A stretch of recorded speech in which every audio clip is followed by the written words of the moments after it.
तो कैसी है मेरी क्लास 11 की प्यारी प्यारी जनता। तो आज से हम अपनी जेईई नीट की प्रिपरेशन स्टार्ट कर रहे हैं। इस वीडियो में हम अपना पहला टॉपिक वेक्टर्स डिस्कस करने वाले हैं।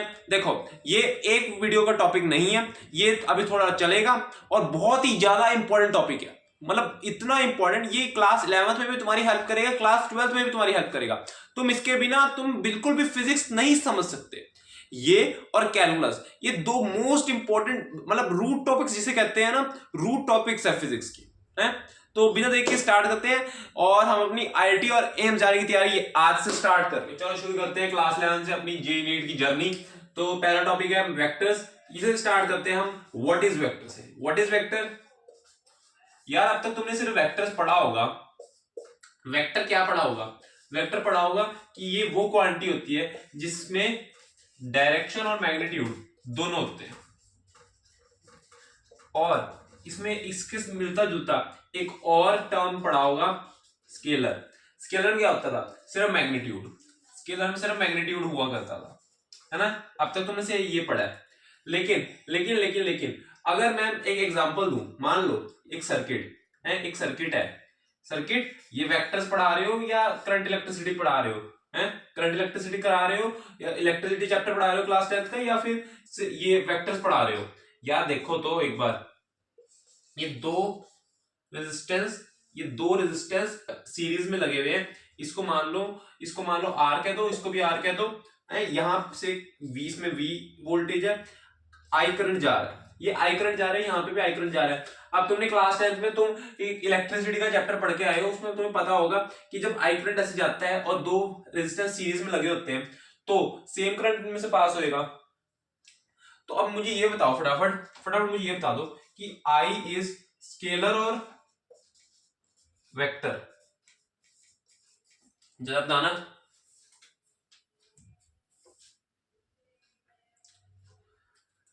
तुमने अपना जवाब तैयार रखा होगा, तो मैं जवाब बताने से पहले मैं एक चीज बताता हूं। देखो, अगर अभी तुम पहले इस आंखों में ना इस डायग्राम को बसा लो, क्योंकि मैं ये रब करने जा रहा हूं। ठीक है, ठीक है, ठीक है, ठीक है। तो ये हमारे पास एक, अब मैं डायग्राम बना रहा हूं।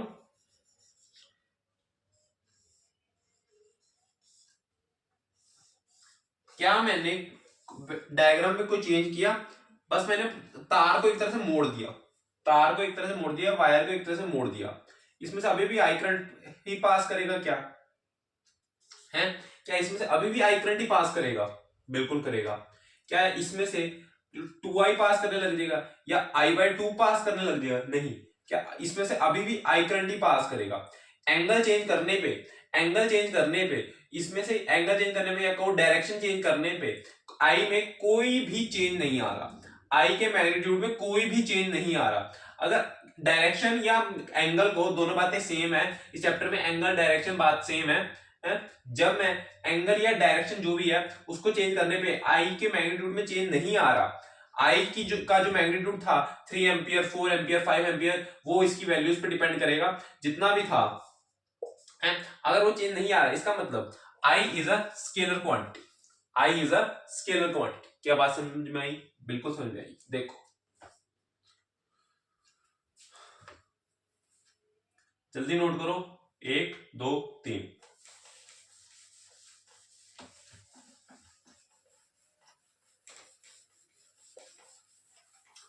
अगला टॉपिक देखते हैं, रिप्रेजेंटेशन ऑफ वेक्टर।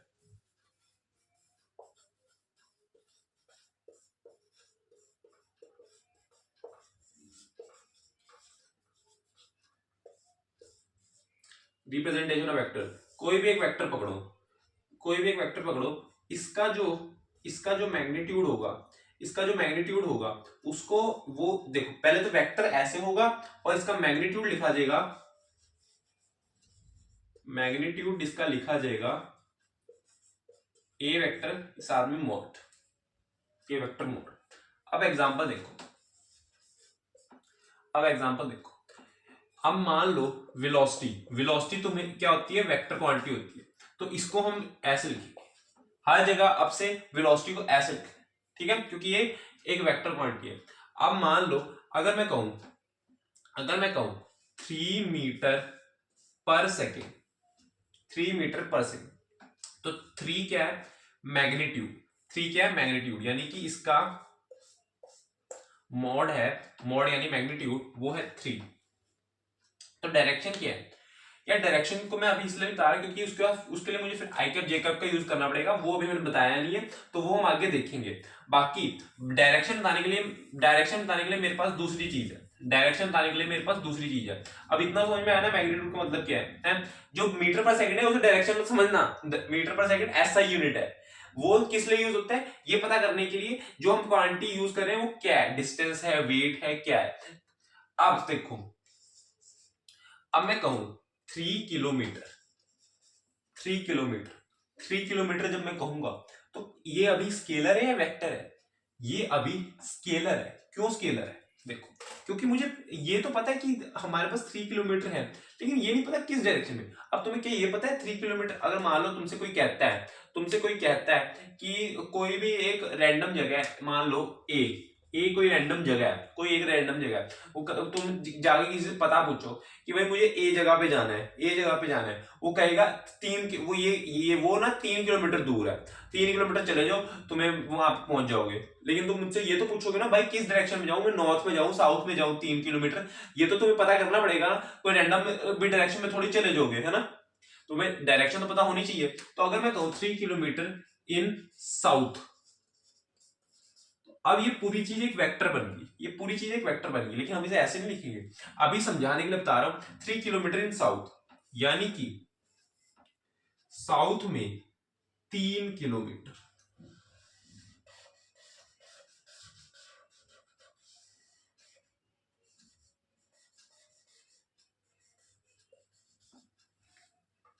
तीन किलोमीटर इन साउथ, ठीक है।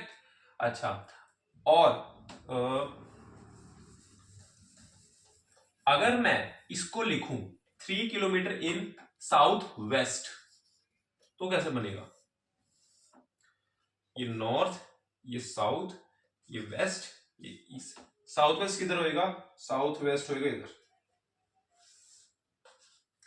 3 किलोमीटर इन साउथ वेस्ट, ठीक है। अच्छा, ये इसके बीच में जो एंगल होता है वो 45 डिग्री होता है, ठीक है।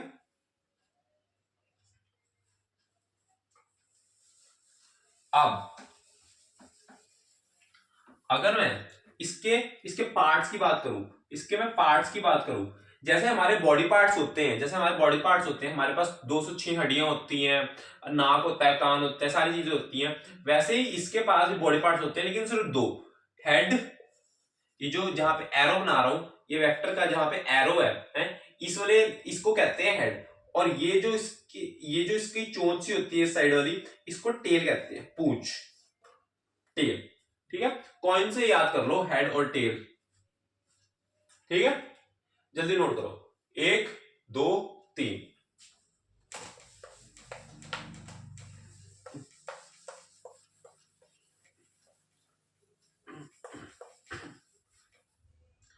अब आता है टाइप्स ऑफ वेक्टर। पहली क्लास को थोड़ा हल्का ही रखेंगे, अभी ज्यादा नहीं जाएंगे, एडवांस लेवल पे जाएंगे, लेकिन अभी पहली क्लास को थोड़ा सा हल्का ही रखते हैं। सबसे पहले क्या आता है? Parallel vectors. चलो एंटी पैरेलल भी इसमें बताते हैं, पैरेलल और एंटी पैरेलल।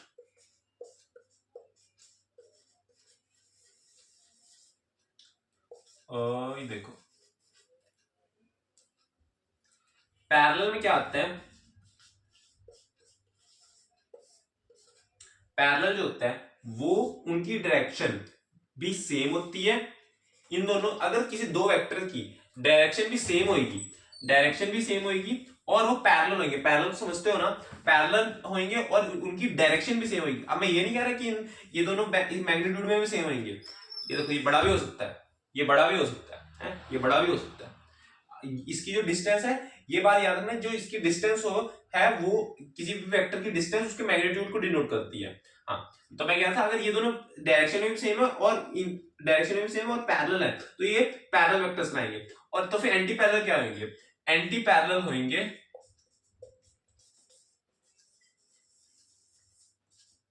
जो दो वेक्टर्स वैसे तो पैरेलल है, पैरेलल समझते हो ना, लेकिन एक दूसरे के बिल्कुल अपोजिट है, 180 डिग्री अपोजिट, पूरे 180 डिग्री अपोजिट होंगे, हैं, वो क्या होंगे, पैरेलल वेक्टर्स, 180 डिग्री अपोजिट, ठीक है, बिल्कुल अपोजिट। मतलब ये नहीं कि तुम थोड़ा सा भी एंगल चेंज कर रहे हो, बिल्कुल 180 डिग्री एंगल पे जो होंगे। जो एंटी पैरेलल वेक्टर्स होते हैं, अब एक और इंपॉर्टेंट बात लिखो, जो पैरेलल वेक्टर्स होते हैं उनके बीच में एंगल क्या होती है, बिटवीन एंगल,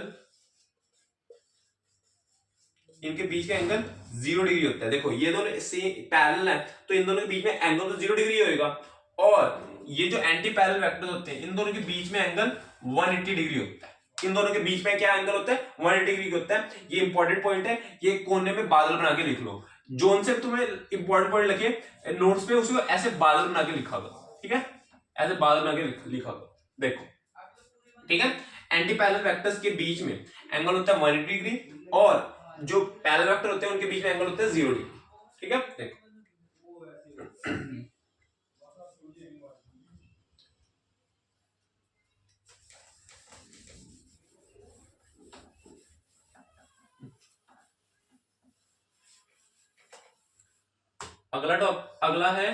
अगला है क्या, concurrent vectors.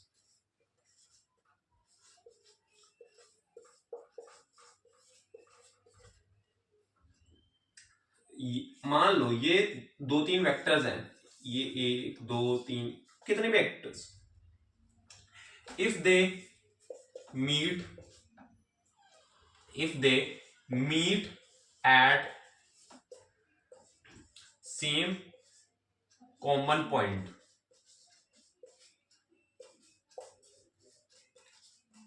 then they are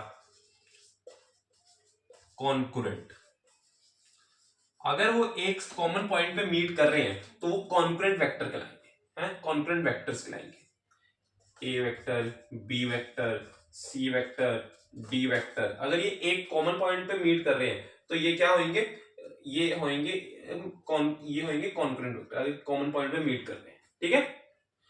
अच्छा, तो और साथ में अब ये बात जरूरी नहीं है कि सिर्फ इसी प्लेन में हो, किसी भी प्लेन में हो सकते हो, बस एक कॉमन पॉइंट होना चाहिए। और अब पहले इसे नोट करो, फिर अगली चीज बता रहा हूं। और मैं कह रहा था कि देखो, अब जो मैं कह रहा था प्लेन वाली बात, वो इसमें आएगी coplanar vector.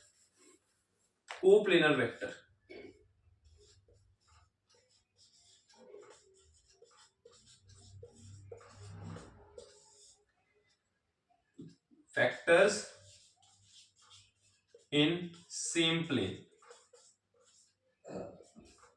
Vectors in same plane. मान लो ये दो वेक्टर्स है, मान लो ये दो वेक्टर्स है, रुको एक सेकंड,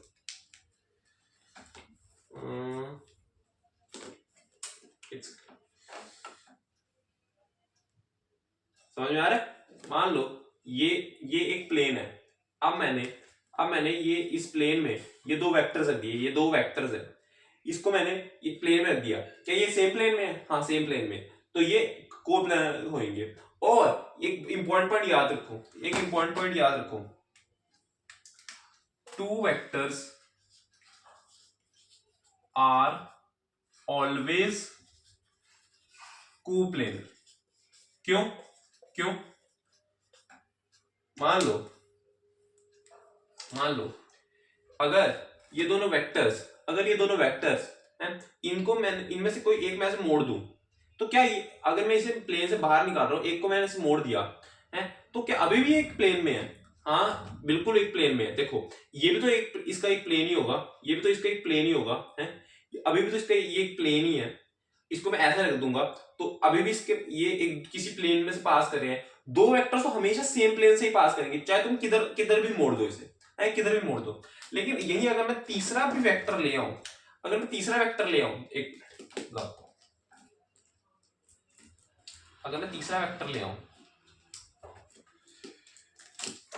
देखो, अगर मैं तीसरा वेक्टर ले आऊं, एक सेकंड,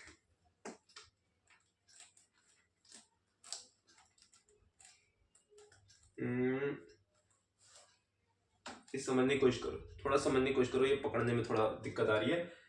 ये 3 वेक्टर एक प्लेन में है, ये 3 वेक्टर्स एक प्लेन में है। अच्छा देखो, समझो, ये मेरे हाथ को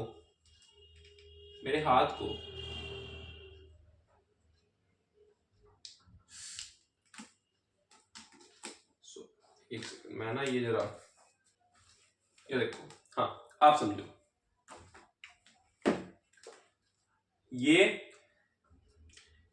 ये हमारे पास एक 3 वेक्टर्स हैं, ये मान लो एक प्लेन में है, ये एक प्लेन में है। अगर मैं इनमें से किसी एक वेक्टर को ऐसे बाहर की तरफ थोड़ा सा निकाल दूं, इसका प्लेन चेंज कर दूं थोड़ा सा, तो क्या ये तीनों अभी भी कोप्लेनर है? नहीं, अब इनका प्लेन अलग हो गया। लेकिन इनमें से अगर मैं कोई भी दो वेक्टर पकड़ूं, वो अभी भी सेम प्लेन में होंगे। मान लो इन दोनों को मैं पकड़ा, तो इनका भी अपना एक कॉमन प्लेन होएगा। ये दोनों पकड़ूं, इनका अपना एक कॉमन प्लेन होएगा। लेकिन ये तीनों कॉमन प्लेन में नहीं है। ये दोनों अगर कॉमन प्लेन में मान रहा हूं, अगर मैं ये वाला मान लो ये एक प्लेन मान रहा हूं, ये दोनों तो सेम प्लेन में है, लेकिन ये प्लेन के बाहर जा रहा है, ये प्लेन के बाहर जा रहा है। अगर मैं एक प्लेन ये लूं जिसके अंदर ये दोनों कॉमन प्लेन में है, ये दोनों, फिर ये वाला प्लेन के बाहर जाएगा। यानी अब इस टाइम पे ये तीनों तो कॉमन प्लेन में है, लेकिन इनमें से दो कोई पकड़ोगे तो वो तो कॉमन प्लेन में ही होंगे। ठीक है, होप आपको थोड़ी थोड़ी बात समझ में आई होगी। वेक्टर्स अगर इन सेम प्लेन होंगे तो कोप्लेनर कहलाएंगे, और दो वेक्टर्स हमेशा कोप्लेनर होते हैं। ठीक है, अच्छा हम इसका काफी उपयोग करेंगे, तो बात समझ लेना, एक्स वाई जेड। ठीक है,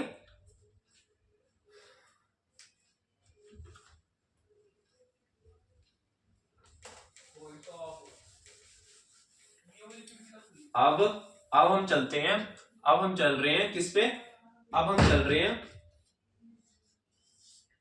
अगली चीज हम देखेंगे, अगली चीज हम देखने वाले हैं। पहले हम चलो जीरो वेक्टर कर लेते हैं। Zero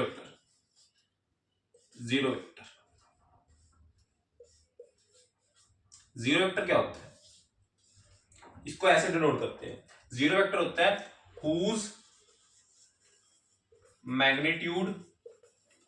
whose magnitude is zero। अच्छा, मैंने कहा कि अगर ये जो वेक्टर है अगर इसकी डिस्टेंस मैग्नीट्यूड को डिनोट कर रही है, अगर ये जीरो हो जाएगी तो क्या ये पॉइंट की तरह हो जाएगी, तो क्या इसकी डायरेक्शन हम जज कर पाएंगे? नहीं कर पाएंगे। डॉट की क्या डायरेक्शन, तो इसकी आर्बिट्रेरी डायरेक्शन होती है, हम जज नहीं कर सकते इसे। ठीक है, ठीक है, बात समझे?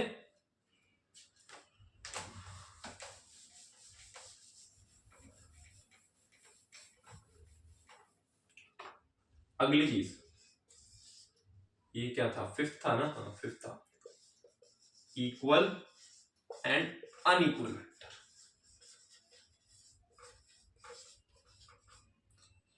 मुझे पता है मेरी हैंडराइटिंग थोड़ी नहीं ज्यादा ही खराब है, लेकिन प्लीज थोड़ा सा एडजस्ट कर लेना है।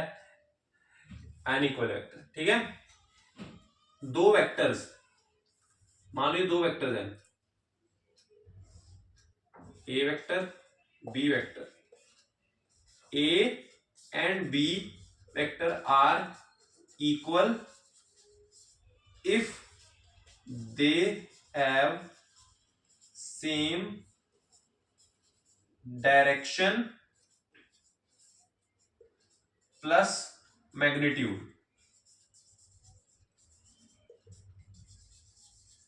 ठीक है, अगर इन दोनों ए और बी की डायरेक्शन और मैग्नीट्यूड दोनों सेम होंगे, डायरेक्शन यानी सेम, इमेजिनरी एक्स एक्सिस से सेम एंगल पे अगर ये उठे हुए हैं, सेम एंगल इन्होंने बना रखा है एक्स एक्सिस से, हैं, तो ये क्या होंगे, इक्वल होंगे।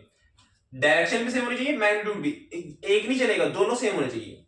और मान लो अगर ये सेम, अगर ए और बी, ये ए वेक्टर है, ये बी वेक्टर है, अगर मान लो ए वेक्टर जो है इसका मैग्नीट्यूड बी के इक्वल है, लेकिन डायरेक्शन मतलब एंगल इसने कुछ और बना रखा है, तो ये अनइक्वल वेक्टर कहलाएंगे। ठीक है,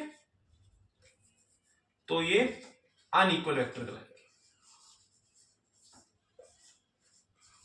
ठीक है। अगर इन्होंने डिफरेंट डायरेक्शन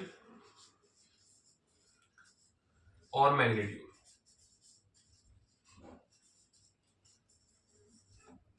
अगर इनमें से कोई एक भी डिफरेंट हुआ तो ये क्या कहलाएगा, अनइक्वल। ठीक है, देखो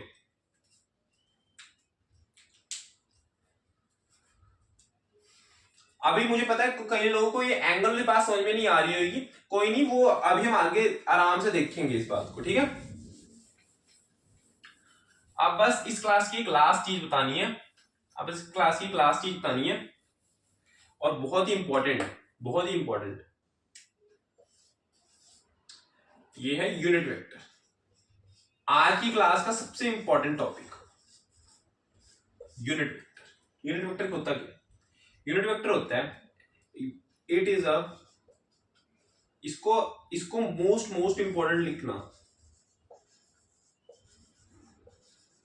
infinity times important. Unit vector होता है, it is a vector whose, it is a vector whose, क्या, it is a vector whose magnitude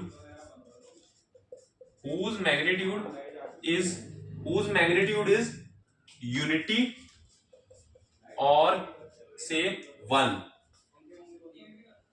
अगर मान लो ए वेक्टर, अगर ए वेक्टर को मैं कहूं ये यूनिट वेक्टर है तो इसका मॉड 1 होना चाहिए।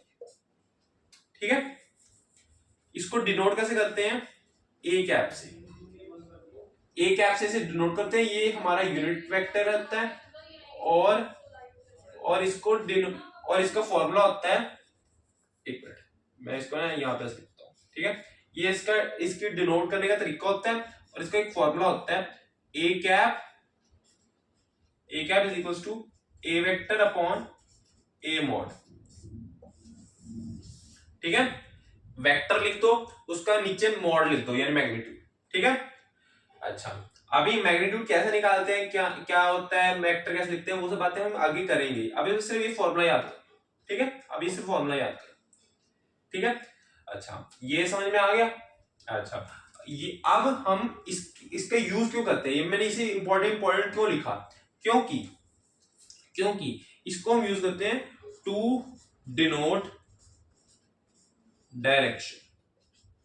हम इसको डायरेक्शन के लिए यूज करते हैं, हम इसको डायरेक्शन के लिए यूज करते हैं, डायरेक्शन के लिए यूज करते हैं।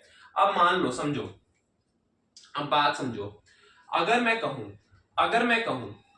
कहूं एक सिंपल वेक्टर से बात करते हैं, अगर मैंने कहना है कि क्या कहें, अगर मैंने कहना है मान लो 3, अगर मैंने कहना है डिस्टेंस है कोई 3 सेंटीमीटर इन एक्स एक्सिस, 3 सेंटीमीटर इन एक्स एक्सिस, तो हम जब वेक्टर्स पढ़ेंगे तो हम इस, देखो ये वैसे तो अगर मैं ये प्लेन बनाऊं, 3D प्लेन बनाऊं, तो 3 सेंटीमीटर इन एक्स एक्सिस ऐसे बनेगा 3 सेंटीमीटर है। लेकिन हम जब वेक्टर्स पढ़ेंगे तो हम इसको एक अलग तरीके से लिखेंगे, इतनी बड़ी चीज नहीं लिखेंगे।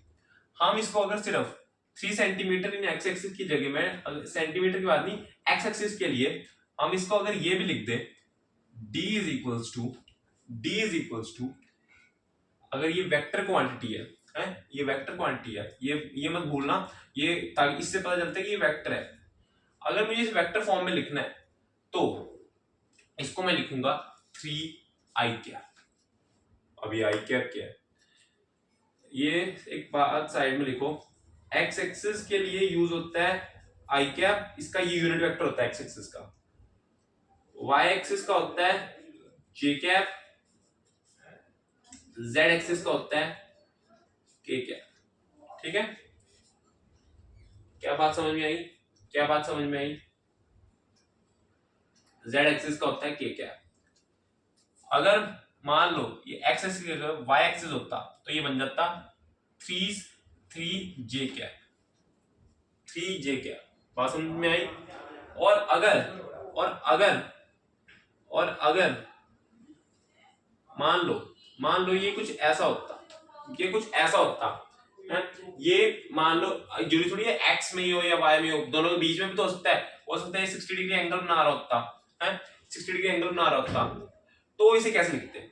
इसके लिए ये किसी के मन में अगर बात आ रही है तो ये बात तुम्हारी सही है, लेकिन इसको मैं अभी नहीं बताऊंगा, इसको मैं अभी नहीं बताऊंगा, ये जब हम कंपोनेंट्स पढ़ेंगे तब बताऊंगा।